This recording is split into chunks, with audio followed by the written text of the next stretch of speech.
Why people had 2 sleeps a night in the Middle Ages. A good night's sleep is a modern invention. Things were different before electric lights. Darkness was a familiar part of life. Ancient Romans, for example, slept very differently. They went to sleep in the evening for a few hours. This first sleep was followed by a period of activity. Sometimes they even entertained guests. Then they went to sleep again and slept until morning. This custom is known today as biphasic sleep. It survived for centuries after the fall of Rome. In the Middle Ages, it became standard in much of Europe. People would go to bed around 9 p.m. They'd wake up around midnight. They'd spend a couple of hours doing various chores. There were specific prayers to be said in this period. Doctors recommended this time for conceiving a child. The period was called the watch. After about 4 hours, people went back to sleep. This time they slept until the morning. References to the second sleep are numerous. All the literature from antiquity to the 17th century mentions it. It's always mentioned as common knowledge. In fact, there are reasons to think this pattern is natural.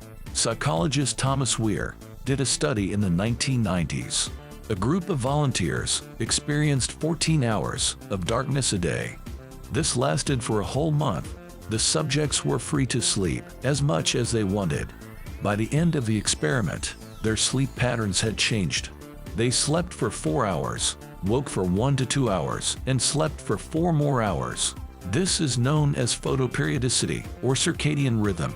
It's the natural process regulating the sleep-wake cycle. But why did we abandon segmented sleep?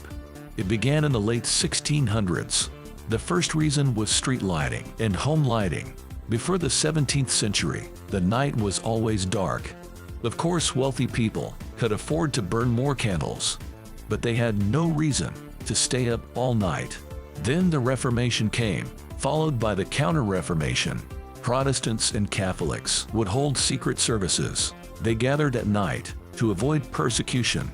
Thus it became acceptable not to sleep at night. Then came street lighting. Paris was the first to introduce it in 1667. Streets were lit with wax candles. In 1669, Amsterdam introduced gas lamps. In the US, Baltimore was the first city to have gas lamps. That was in 1816. Much later than in Europe, street lighting made nighttime fashionable. Soon coffee houses appeared all over Europe. Socializing at night became prestigious. This meant that people went to bed much later. They couldn't afford to waste time anymore. The Industrial Revolution made this the new norm. Now people were increasingly organized around factories. This meant maximum efficiency and a set schedule. Alarm clocks were first mass-produced in the 19th century. Then electricity came, changing the world forever. By the 1920s, 8-hour sleep had become normal. Now it wasn't okay to wake up in the night. It's come to be seen as a sleep disorder. But what's wrong with sleeping in chunks? Our ancestors did it for millennia. Today physicians agree that humans need 7 hours of sleep in 24 hours. But the 7 hours don't need to be continuous. Biphasic or segmented sleep works just as well. Ultimately, you should choose whatever makes you feel better.